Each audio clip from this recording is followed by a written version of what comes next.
Wow. Morning po sa ating lahat mga kapatid. Ngitian po nga natin yung mga katabi natin. Batiin natin siya. Sabi nga ng kanta ng bata, sinasabi niya doon na mahal niya tayo. Mahal tayo ng Diyos. So, ipakita din natin na through giving, mahal din natin ang Diyos. So, paalalahanan po tayo ni Luke sa chapter 16, verse 8 to 13. Ano po ang sabi doon? Pinuri ang amo ang madayang katiwala dahil sa katusuhang ipinamalas nito, sapagkat ang mga makasanlibutan ay mas tuso kaysa sa makadiyos sa paggamit ng mga bagay ng mundong ito. 9. At nagpatuloy si Jesus sa pagsasalita, kaya't sinabi ko sa inyo, gamitin ninyo ang kayamanan ng mundong ito sa paggawa ng mabuti sa inyong kapwa upang maubos man iyon ay tatanggapin man kayo sa tahanang walang hanggan.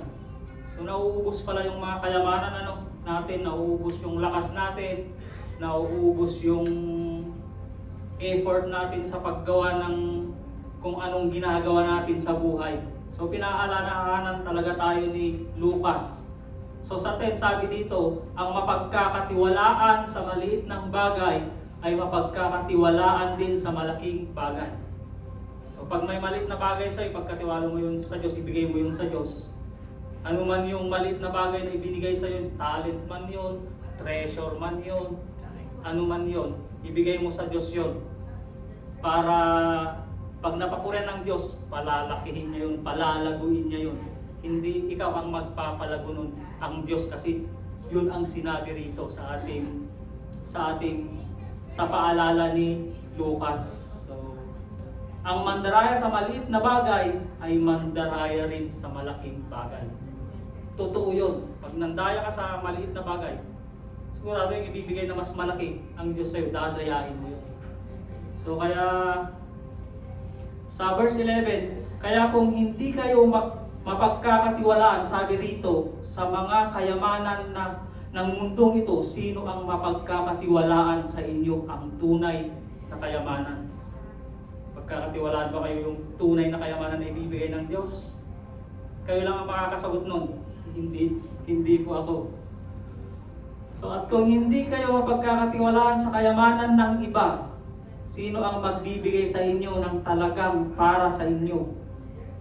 Walang aliping maaaring maglingkod sa dalawang Panginoon, sapagkat kamumuhiin niya ang isa at iibigin niya ang ikalawa.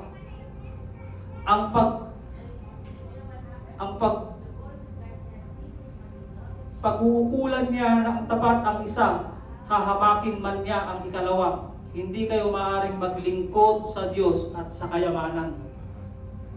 Kaya hindi po natin kailangan maglingkod sa ating mga kayamanan at maglingkod sa Diyos. Kailangan sa Diyos lang talaga. Kasi minsan hinahabol natin yung pagpapala, di ba? Yung pagpapala andun lang pala.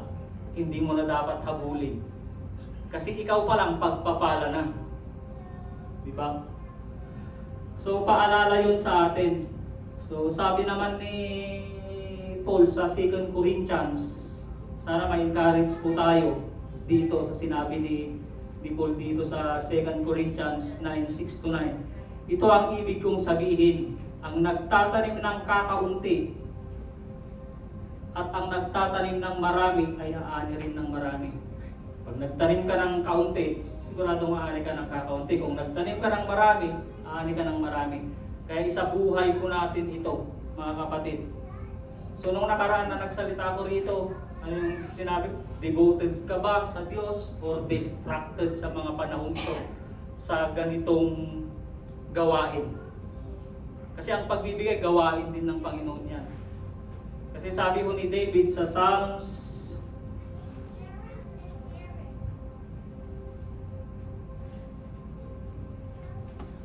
37 verse 25, sabi rito, I have been young, sabi niya, and now I am old. Yet I not seen the righteous forsaken, nor his seed begging bread. Sabi niya. Mula nung nagkaisip ako, naging young ako, sabi niya, nung nagkaisip ako, hanggang tumanda ako, sabi niya. Hindi pa ako nakakita, sabi niya, ng mananampalataya na humingi. Yung naging beggar pa, humingi sa mga tao. Ang plano ng Diyos, tayo ang nagbibigay lagi. Yun yung plano niya. Bibigay natin yung mga mabubuting bagay sa mga tao. So makikita natin. So sa verse 7 sabi rito, ang isa ay dapat magbigay ayon sa kanyang pasya, maluwag sa loob, hindi napipilitan lamang sapagkat iniibig ng Diyos ang nagbibigay ng may kagalakan. So ang pagbibigay sana natin, nagagalak sana tayong magbigay, natutuwa tayong magbigay kasi yun yung purpose ng Diyos, magbigay tayo. Hindi di ba yung boksingero laging nakaganon? Hindi ho tayo boksingero, mga kapatid, karantista tayo. Pero nakarantista, di ba? Wala siyang inawakan, pag boksingero ka, wala. Kinakapitan mo yung kasi yung blessing mo. Hindi mo yun binibigay, kaya dapat tayo maging karatista. Bigay lang ng bigay. So, yun. Magagawa ng Diyos na pasaganahin kayo sa lahat ng bagay. Magagawa yun ng Diyos na pasaganahin kayo sa lahat ng bagay. Ano man yun? Ano man yung nanaisin mong pasaganahin ka? Physically, pasasaganahin ka. Spiritually, pasasaganahin ka. Financially, pasasaganahin ka. Lahat ng bagay. Sabi rito, pangako niya ito eh. Sinabi niya rito, pasasaganahin ka. Sa pangangalan upang sumagana kayo sa paggawa ng mabubuting gawa. Yun tayo nakadesign sa mabubuting gawa. Hindi sa masasamang gawa. Nakadesenyo tayo sa mabubuting gawa at bigay lang ng bigay. Huwag niyong isipin yung in return. Pag isipin niyo kasi yung in return, mabigat yun. Kasi gumawa ka ng mabuti, tapos hindi ka naman ginagawa ng mabuti, masakit, di ba? Huwag niyo nang isipin yun. Basta importante, nagbibigay kayo ng mabubuti. Kasi yun yung design natin. Tulad ng nasa sulat, siya'y masagana, nagbibigay sa mga dukha. Ang kanyang kabutihan ay walang hanggan. Diyos lang ang mayroon nun. Dapat maging karakter natin yun. Na magbibigay din tayo ng mabubuti sa kapwa natin. Kasi dun tayo sumisikat. Kung yung araw natin parang hindi sumisikat, pag gumawa ka ng ganito, sumisikat yung araw mo. Sabi ko sa Psalms 37,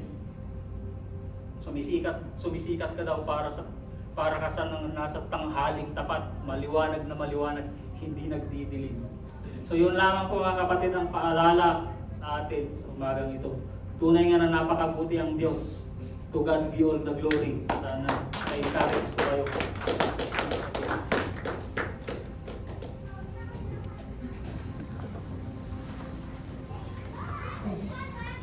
Amen. Praise God. Hallelujah. So, can we all rise? Amen.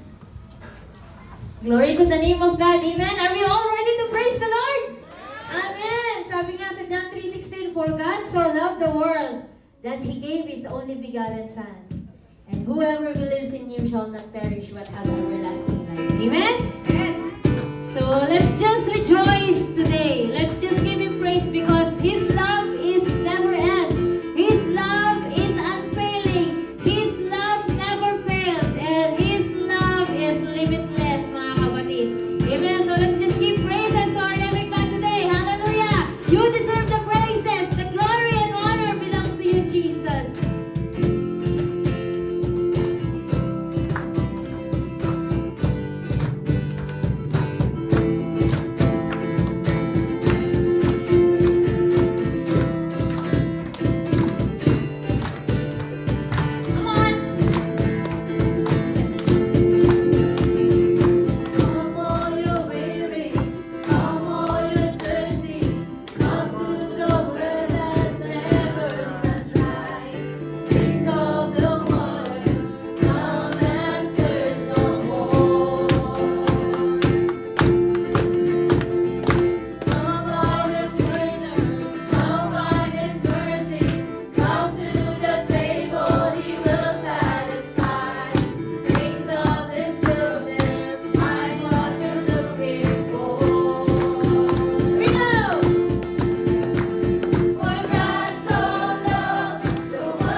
that your love, oh God, is more than enough, oh Lord.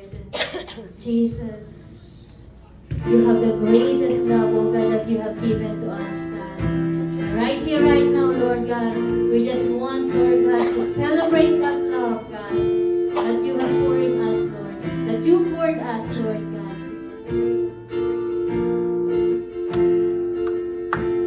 Yes, oh Jesus. You are so, so good. You are so, so kind, Lord. Wala ka pong itinira, Panginoon, that even your greatest Son, you give it to us, Lord God. Lord, right at this moment, allow us, God, to give you the worship that you deserve, to honor your name,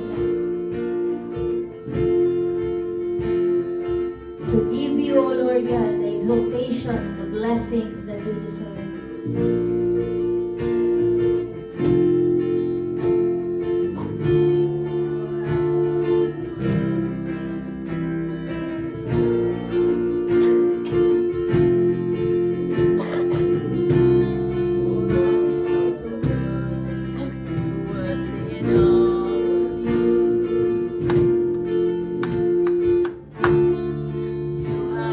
So, so good to me.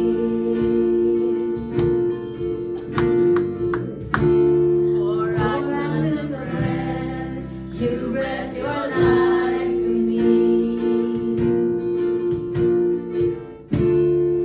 You have been so, so kind to me. Let's repeat it once again. For I took a breath, your mercy over me. You have been so, so good. You have been so, so good to me. Before I took a breath, before I took a breath, you breathed your life to me. You have been so, so kind to me. The overwhelming, never-ending, reckless love of God. Oh, it chases me down, finds till I'm found, leaves the 99. I couldn't earn it, I don't deserve it, still you give yourself away.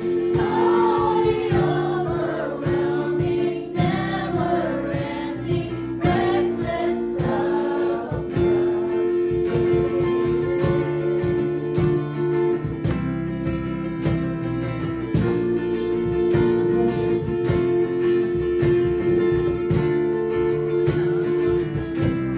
Let's sing it.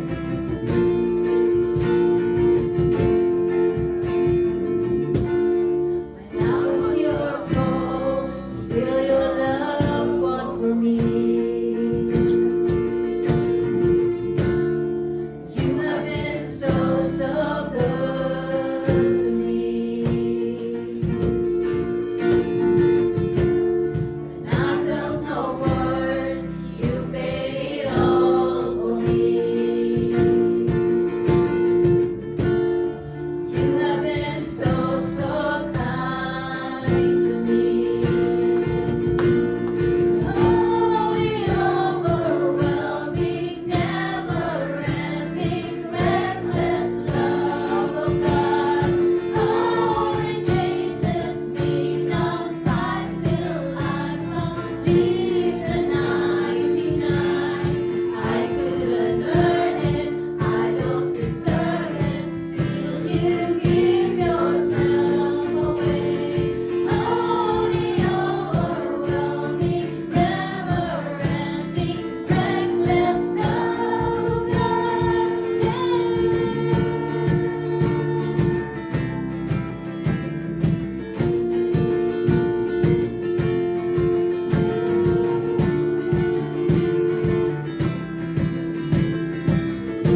you are there, oh God, in all our circumstances. There is no time that you leave us, Lord God, for you are always a great God.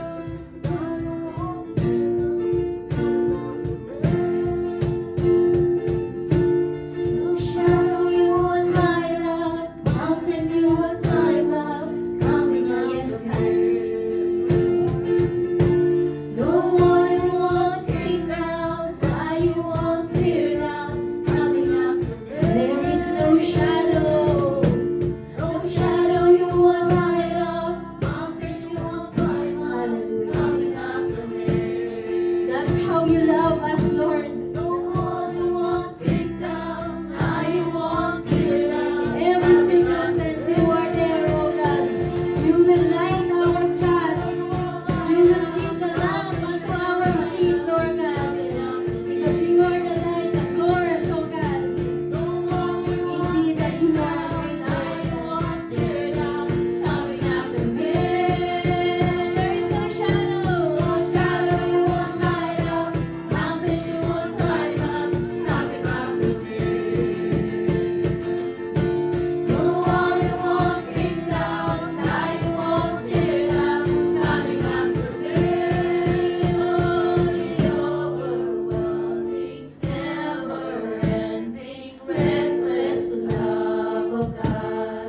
Oh, it chases me down, fights till I found, leaves the 99. I couldn't earn it, I don't deserve it, still you give yourself away. Oh, the overwhelming, never-ending, reckless love of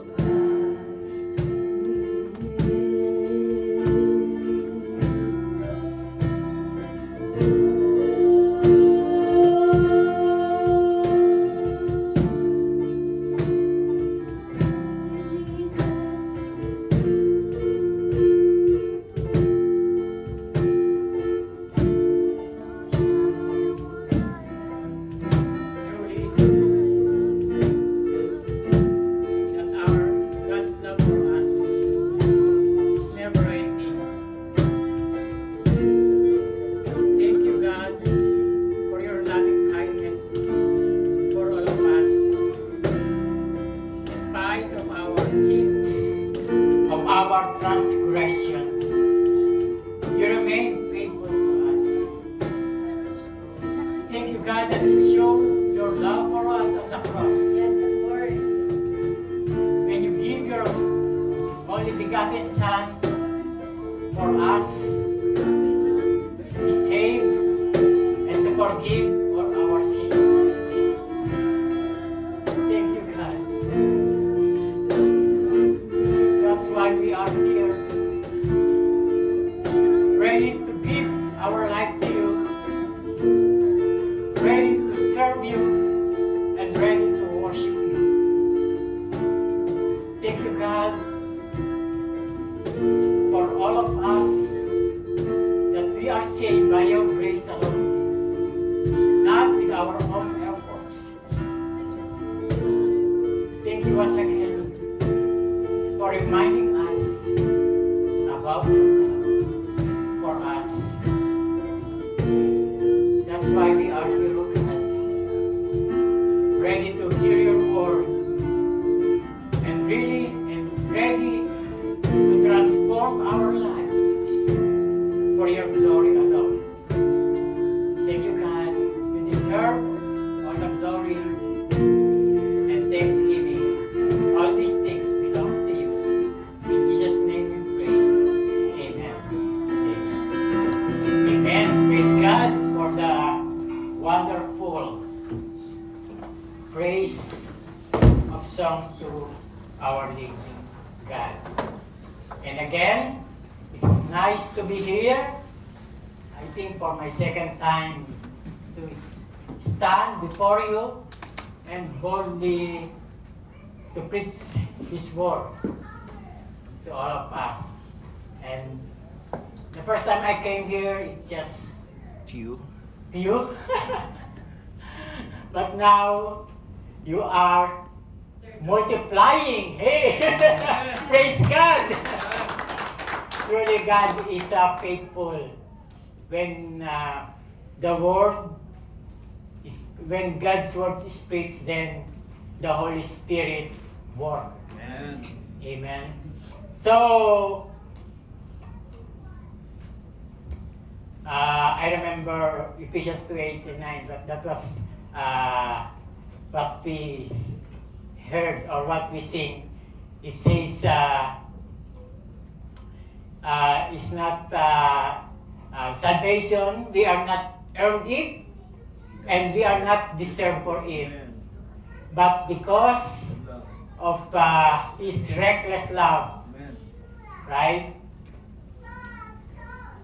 He gave His life for us to be saved. And that is the topic, the topic that I have right now.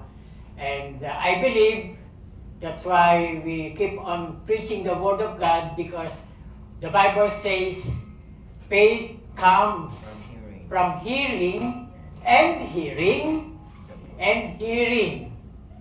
Amen. And by hearing God's Word, then the Holy Spirit will speak direct to our heart, and our heart will be open to accept the Word of God. Amen. So I'm blessed that I'm here again, and I am grateful to preach the Word of God to all of us. And before I start to deliver His Word, let's come into prayer. Heavenly Father, once again, thank you for the privilege to speak your Word. Just use me as an empty vessel, oh God. And Lord, right now, I ask the Holy Spirit, oh God, to move to everyone's heart, oh God, to accept your Word with clarity and with sanctity, oh God.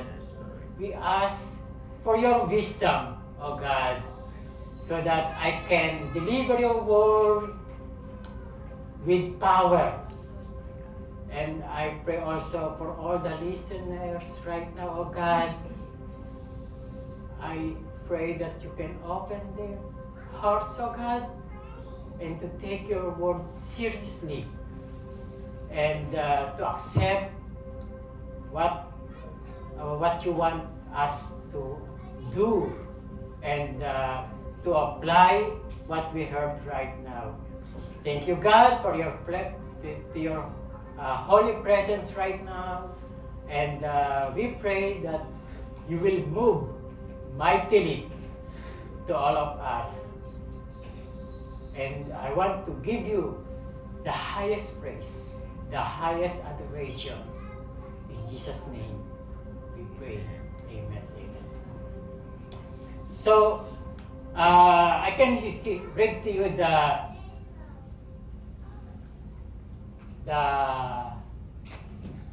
the scripture reading, and read it while I'm reading the Word of God. Immediately, Jesus made His disciples get into the boat and go before Him to the other side, while He sent the multitudes away. And when He had sent the multitudes away, He went up on the mountain by Himself to pray. Now when evening came, He was alone there. But the boat was now in the middle of the sea, tossed by the waves, for the wind was contrary. Now in the fourth watch of the night, Jesus went to them walking on the sea. And when disciples saw Him walking on the sea, they were troubled, saying, "It is a ghost." And they cried out for fear. But immediately Jesus spoke them, saying, "Be of good cheer, it is I, do not be afraid." And Peter answered Him and said, "Lord, if it is you, command me to come to you on the water." So He said, "Come." And when Peter had come down of the boat, he walked on the water to go to Jesus. But when he saw that the wind was boisterous, he was afraid, and beginning to sing, he cried out, saying, Lord, save me. And immediately Jesus stretched out his hand and caught him, and said to him, Oh, you little faith, why did you doubt? And when they got out into the boat, the wind ceased. Then those who were in the boat came and worshipped him, saying, Truly, you are the Son of God. Today, we will declaring that Jesus is the Son of God by our faith. That's our topic for today. Our theme is about real faith. Real faith, true faith, or genuine faith. So our topic is about Jesus walks on the sea. Jesus walks on the sea.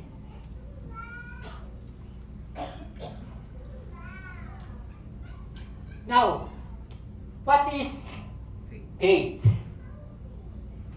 I told you that by faith, we'll receive by hearing through His Word. And I believe that all of us heard already the Word of God. And I believe that all of us has a faith in our Lord Jesus Christ. What is faith? Real faith is invisible. Do you believe in that? Faith is invisible.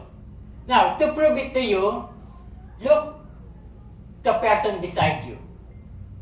Now, tell it to me that the person beside you has a faith in Jesus Christ. Can you tell me that he has a real faith in Jesus Christ? We didn't know. We didn't know. Although some of them are singing, some of them are using their talents, guitar, organ, for His glory, but we're not sure, right? We're not sure how if they are not here inside the church, they are in their workplace, or they are in their house, or wherever they are. How can we sure that their faith in Jesus Christ is real? Right? That's why faith is invisible. And in Hebrews 11:1, it says, Now faith is the substance of things hoped for, the evidence of things not seen. So that's the definition of what faith is, according to the Bible, not in our own understanding. Now faith, it is a present tense. It's not later faith. So, the Bible says, now faith is the substance. Means it is our present assurance, or we are actively trusting in God, not only in good times of our life, but even in the hard times or even in times of difficulties. Now, in today's text, God is using a storm in the sea to bring Jesus' disciples' faith to a greater level of faith. And God uses the strong winds to test them if their faith is real. Now, are we ready for the test of God to His disciples? Amen. For all of us as a brother and sister in Christ, if we want to expect to grow spiritually and become mature in our spiritual life, we should expect storms or sufferings or difficulties in our life. And sometimes it is necessary to take a risk and step outside of our comfort zone. That is the reality of our faith in our Lord Jesus Christ. Today we will study the 3 essential components of real faith. The first essential components of our real faith in Christ Jesus, real faith involves prayer. Real faith, it always involves prayer in our Lord Jesus Christ. Notice, Jesus said, immediately. Now, we will study every point. We can notice the word immediately. First, immediately. The second point is but immediately. And the third point is and immediately. So, Jesus Christ has giving an important word about what is immediate means for us as a believers of Christ. So, immediately, Jesus made his disciples get into the boat and go before him to the other side, while he sent the multitudes away. You can see the grammar, the sentence. Immediately, because we will notice in my sermon, we will see why Jesus immediately made his disciples go into the boat, and after they get in the boat, he sent the multitudes away. Right? Now here's the purpose. And when he had sent the multitudes away, he went up on the mountain by himself to pray. Now when evening came, he was alone there. What is the purpose? To pray. We know that ministry is important to our Lord Jesus Christ, but for Jesus, it is more important to pray, to give time to pray to God than anything else. Now, we will find out why Jesus made his disciples to take them to the boat. Now, when we look back ahead of the context in chapter 14, we can see, on chapter 13, we know that John the Baptist, right? On chapter 13, John the Baptist, he is preparing the way of our Lord Jesus Christ, and he is shouting to the people, repent! Repent for all your sins and be baptized.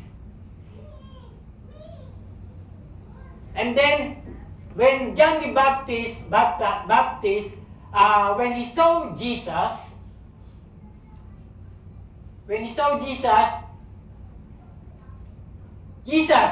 he is the Messiah. So that's why John the Baptist is preparing the way of Jesus Christ to the people. But after few days, John the Baptist is the second cousin of Jesus Christ. After a few days, John the Baptist has been beheaded by King Herod. So, Jesus' cousin died because he preached the word of God. That is sad news for Jesus Christ. And the second thing here is, when Jesus Christ was preaching the word of God in his own town, at Nazareth, Jesus Christ rejected him in his own town. That is again sad news for Jesus Christ. And the third time, people following Jesus wherever he go. And because they want healing from Jesus Christ, they want to feed with Jesus Christ, to feed them with Jesus. So, we can see that the life of Jesus Christ, despite of busyness in the ministry, despite of what happened to his cousin, despite he is rejecting from his own town, you can see Jesus. He is still doing the will of God. He is still faithful in the ministry that God has given to him. But despite of those things, he will not forget to pray to God. He wants to be alone. He went up to the mountain and prayed not only 30 minutes, not only 1 hour, but on the third watch. You can see how many hours the third watch. Imagine from 6 p.m. when he set away the multitudes away from him, that is almost 6 p.m. So in first watch is 6 p.m. to 9 p.m. That is the first watch. 9 p.m. to 12 midnight, that is second watch. And then 12 midnight to 3 a.m., that is the third watch. So it's almost 9 hours he talked to God on the mountain. That is what prayer is essential to our Lord Jesus Christ. And that shows that Jesus Christ has a real faith in God. And in Matthew 26, 36, 40, Matthew 26, 36, 40, 42, and 44, Jesus prayed, right? He said, then Jesus came with them then to a place called Gethsemane and said to the disciples, including Peter, John, James, and all the disciples, sit here while I'll go and pray over there. It's on the mountain again. Then he came to the disciples and found them sleeping and said to Peter, what? Could you not watch with me 1 hour? Again, a second time, he went away and prayed, saying, oh, my Father, if this cup cannot pass away from me, unless I drink it, your will be done. And then, so he left them, went away again, and prayed a third time, saying the same words. So they found his disciples sleeping on the third times. It's so very sad that even believers today, even Christians today, we always fall asleep, especially in times of prayer. I am blessed last night with our discussion about prayer. And we're praying that we will support the prayer meeting. It's not that because we believe that prayer is very essential. Prayer is very powerful, especially for us that we have so many activities, we have so many ministry that can be backed up with the power of prayer, right? Church, we all know that prayer is the backbone of the church, right? We believe in that. But in today's reality, prayer ministry is the most neglected ministry in the church. And that's true.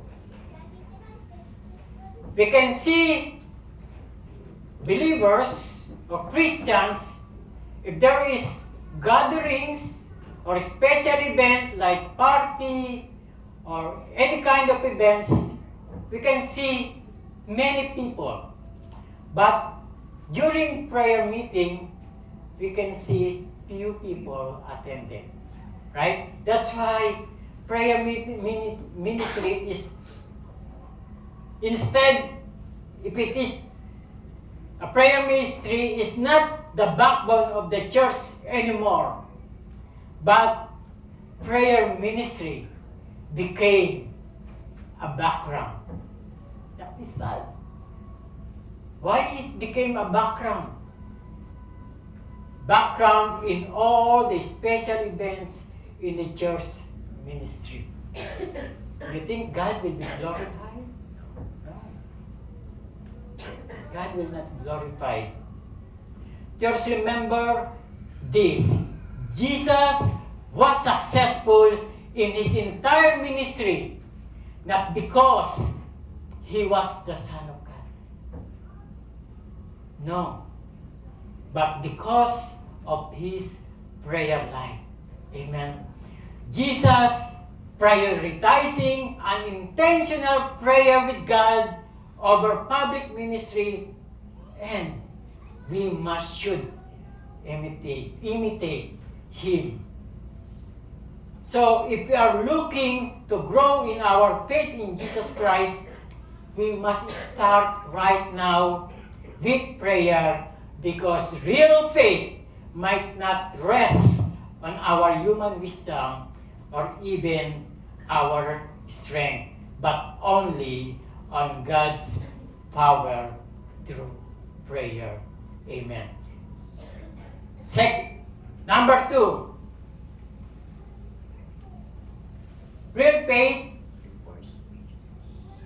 requires obedience. We know that number 1 and foremost is prayer, and the second one, our faith requires obedience. Let's see how Peter, when God tests his obedience to God to walk on the water. Let's see if Peter will pass the test of obedience. 27, but immediately Jesus spoke to them, saying, "Be of good cheer, it is I, do not be afraid." And Peter answered him and said, "Lord, if it is you, command me to come to you on the water." So he said, Come. Right? Come. Let's see. And when Peter had come down out of the boat, he walked on the water to go to Jesus. Amen. Praise God. Amen. He passed the test. Right? He passed the test. He walked on the water. Let's see. Obedience, our obedience, is the first step of faith for Peter. When Jesus said to Peter, "Come, follow me, and I will make you fishers of men," Simon Peter immediately again dropped his nets, his livelihood, his job, and he obeys. Right? That is the attitude of Peter. But now, this step of faith is only just the beginning of faith. So when we surrender our life to God, and we accept Him as our Lord and Savior in our life, that is faith. Because we put our life to trust in God, and we surrender everything to God. That is our first step of faith to God. And that not the end. And that is not the last. There's more step. Now, let's see. Now, let's see if Peter can pass the test of obedience again. If he can walk on the Sea of Galilee to reach Jesus, even surrounded by the storms, Peter's life reminds us, as a believer of Christ, of his immediate reaction. I hope all of us can relate to the life of Peter. He is a quick to act, right? Because we can hear always immediate. Peter, he is a quick to act or easy to make a decision without even thinking. Let's say he is a very confident believer of Christ. So Peter has been through a lot with Jesus. He failed so many times in his ministry and even denied Jesus 3 times. But he learned from those mistakes. That's the good things. He learned from those mistakes. I remember Moses. When God commissions him to lead the Israelites out of Egypt, and Moses hesitates to obey God due to his own insecurities and doubts, which is opposite to Peter's attitude. Now let's see, in Exodus 3:10 and 11, when God told to Moses, come, again, just what Jesus told to Peter, come. And now God is calling Moses, come now, right? The same thing, come now. Therefore, and I will send you to Pharaoh that you may bring my people, the children of Israel, out of Egypt. But Moses said to God, who am I?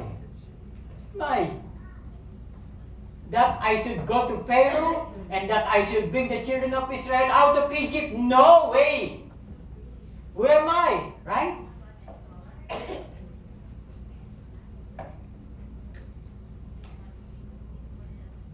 Now, Moses says, I am not eloquent. I am slow of speech and of a slow tongue. He made some reasoning, some excuses to God with self-doubt, relying on his own strength, relying on his ability to fulfill God's calling in his life. And look what is Peter's responded to Jesus when Jesus called Peter. Peter said, Lord, if it is you, command me to come to you on the water. And Jesus said, come. You can see the difference of the attitude of Moses and Peter. Right? Now, I just want to give to you just a short testimony of mine. Looking back, my life has taken a remarkable turn at the age of 18.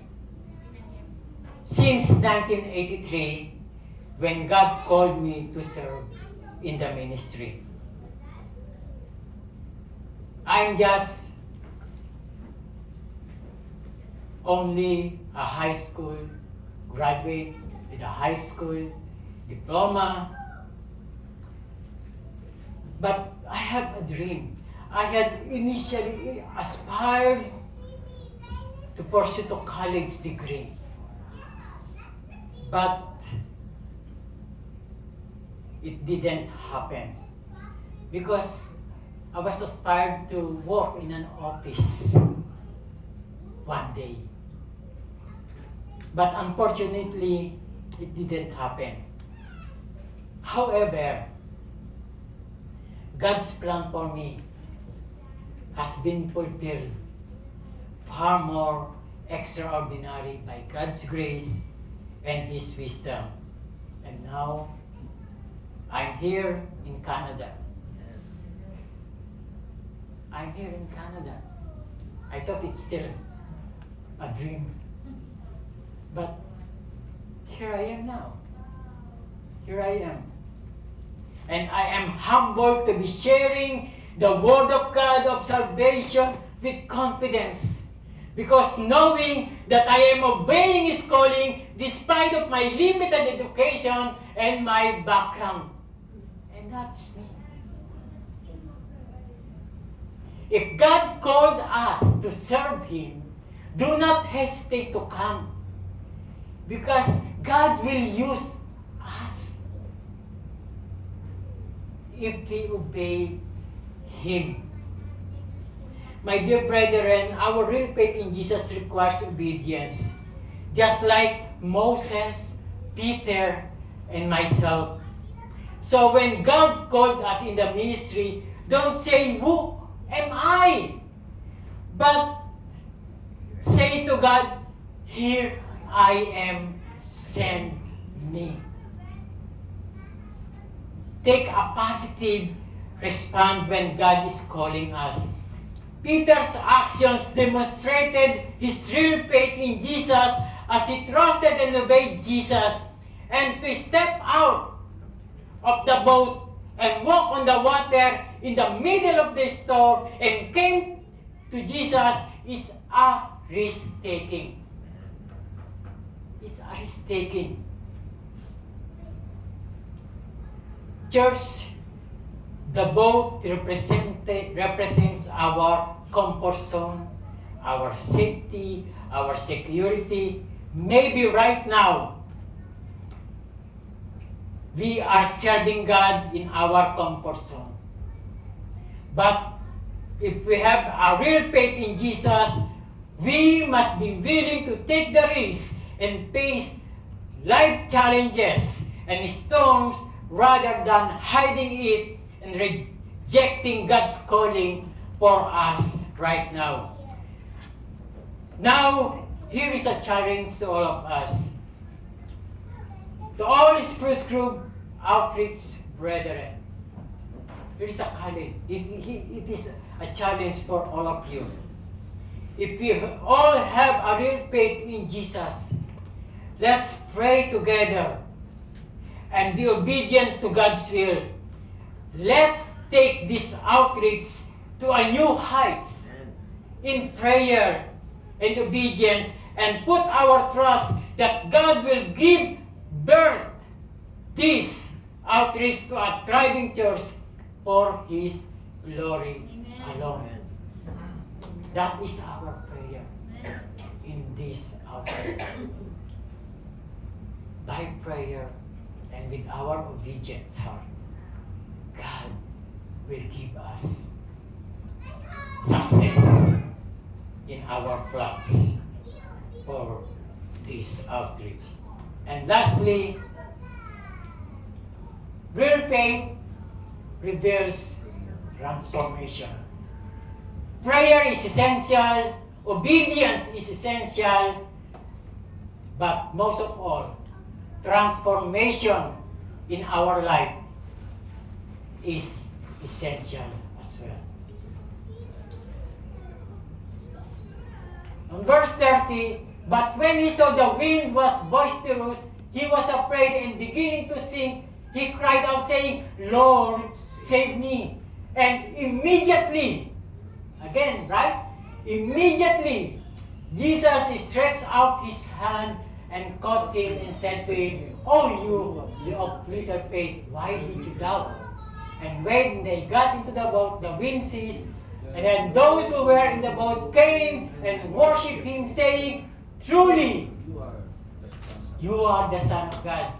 Now, all his disciples now declaring that Jesus Christ is the Son of God. Before, when they met Jesus, they knew that Jesus Christ is their teacher. That Jesus Christ is just an ordinary man, an ordinary teacher. But now, when they saw the transformation of Jesus Christ, the transfiguration of Jesus Christ, because he He sees the wind and the waves.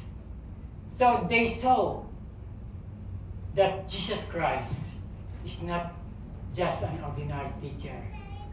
He is truly the Son of God. And then that is the first time all his disciples, the first time they worship God on the boat. Not in the sanctuary. Because Jesus Christ revealed himself to his disciple that he is the Son of God. Church, to come and to follow Jesus is not easy for all of us. There is always distraction, there is always obstacles. We knew Peter, he is a man of action, a man of faith, who always obeyed Jesus. But when his focus shifted to the storms, he was terrified and began to sink. That is the problem of all of us. We want to follow Jesus in our way, in our comfort zone. But when we face struggles, troubles, sufferings, challenges in life, we start to terrify. We start to fear. And then we start to back up, to back out, to quit, to give up. That is the problem of like believers today. But in James 2:17 and 18, it says there, that's also faith by itself. If does not have works, it's dead. Faith without work is dead. That's true. But someone will say, you have faith and I have works.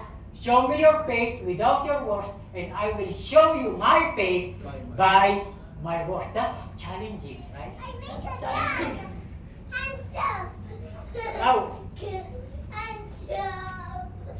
as we read that, they challenge themselves. Okay, show me your faith without works, and I will show you my faith by works.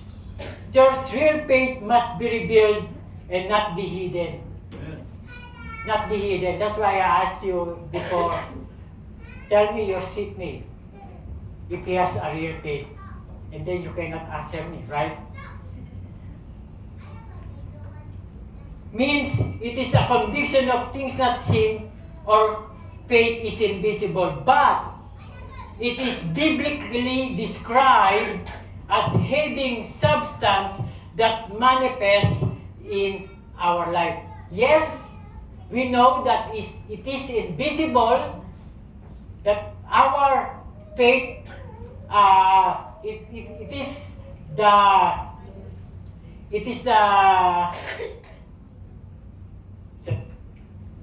our faith it's a conviction of things not seen. But we need to reveal it. That's why we need transformation in our life. True transformation is not ruled by our self-interest and cannot be achieved through our self-effort, but through dependence on the Holy Spirit to change our personal desires and actions. Our real faith must be revealed in good times and bad times, and must share to other people so that they will know that we are believers of Christ even in times of storms and challenges in life. Real faith in God doesn't mean that we are perfect. Always remember that we will not stumble, or we will not experience failure in our service to God. Peter's life is a good example of having a real faith in Jesus. He obeyed Jesus, he stepped out of the boat, and he started to walk on the water And that is a great transformation in Peter's life. He followed Jesus beyond comfort zone and taking a risk to obey Jesus in walking to the water. Church, let me ask you a personal question. How's your faith in Christ right now?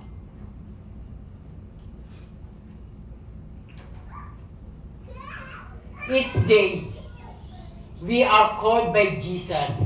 You are called by Jesus to step out of your comfort zone. And most of the times, you are faced with the decision of Peter to take the first step. Right? You follow Peter's attitude. You take the first step. But when we confronted by the storms of life, we stop to do the second step. Remember, God has called us to fulfill His plan for you and for me. This wind and waves are all just distraction for all of us in our service to God. Why don't we focus our eyes on Jesus alone, and we will rise above the water even when we sink, even when we fall. Remember verse 31, and immediately Jesus stretched out His hand and caught Peter and said to him, "Oh, you of Peter, why did you doubt?" This is the same questions of God for all of us. Why have you doubt? Here I am. I will help you. I will stretch my hand to you and cut you. I will rescue you. That is the promise of God for all of us. And verse 33, then those who were in the boat came and worshipped Him, saying, truly, you are the Son of God. When we go out of our comfort zone, when we take the risk in serving God, then we will know more who is Jesus Christ in our life. That He is the Son of God, that He is powerful, He is enough for you to save you. In every circumstances on your way. God will never leave you nor forsake you.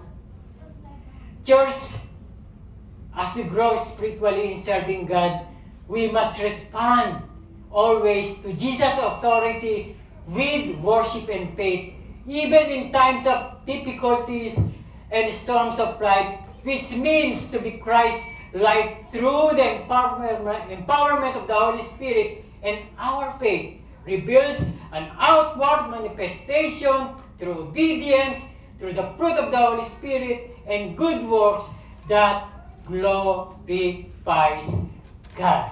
Amen. Let us all stand. Let's close our eyes. It's time to have a reflection. Close our eyes, and why don't you start to pray and talk to God right now?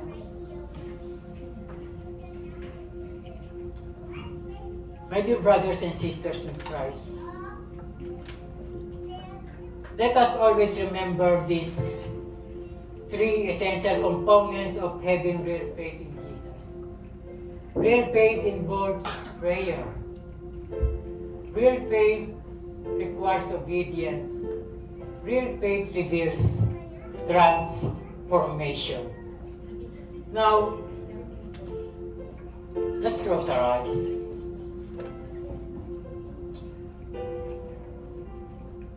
Brother and sister, it's time to reflect on our faith in Jesus. Let us examine our relationship with God right now. Are you relying on your own strength or by His grace alone to fulfill His plan for your life? We knew that Peter's faith was genuine because he obeyed Jesus. He stepped out of the boat and he stepped on the water. But when he focused his eyes on the storms of life instead of Jesus, he starts to sink and stumble. Church, let's learn from his experience. Let's keep our eyes fixed on Jesus alone, trusting in His power to guide us through life's challenges. And now, as we face this year 2026, my dear brothers and sisters, let's pray for the courage to step out of our comfort zones and walk in faith, knowing that our God will help us to succeed in all our plans. Let's pray. Our God, our Heavenly Father, we thank you for your word today, and we pray that you will continue to give us the strength to stand in our faith no matter how difficult or how stressing the times may become. And Lord, keep our heart from doubting your word, but instead help us to trust you in all the things. In Jesus' name we pray. Amen and amen. Let's all raise our hand to heaven. And let's declare His promise to us. Now to Him who is able to keep you from stumbling and to present you faultless before the presence of His glory with exceeding joy. To God, our Savior, the glory, majesty, dominion, and power, both now and forever. Amen and amen. To God all be the glory.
And praise God. I'm gonna call Pastor Angie. We're gonna celebrate your birthday. I'm gonna pray for you. Are you all blessed? And so we must not forget the essentials of faith. Pact your pact. Prayer, obedience, transformation. Amen. So let's pray for Pastor Angie. Father God in heaven, thank you so much for your 65 years of faithfulness and goodness, Pastor Angie. Lord God, we hope and pray, Lord God, that you always cover her with your precious blood. And Lord God, continue to anoint her with your Holy Spirit, Lord God. And Lord, whatever she do, Lord God, she will do it for your glory. And Lord, we're gonna release a double portion of the essentials of faith in her life, the prayer, the obedience, and transformation, Lord God. And thank you, Lord. And continue to manifest in her, especially the fruit of the Spirit. There will be always love, joy, peace, long-suffering, patience, kindness, goodness, faithfulness, and gentleness, and self-control will be manifested in her life as she continue to navigate, Lord God, the calling that you imparted to her. Lord God, thank you so much for her life. In Jesus, a blessing of this Spruce Grove Outreach and also Son of Faith Church, Lord God. Continue to bless her as she continue to bless others. Thank you so much, God. In Jesus' mighty, marvelous name. Amen. Happy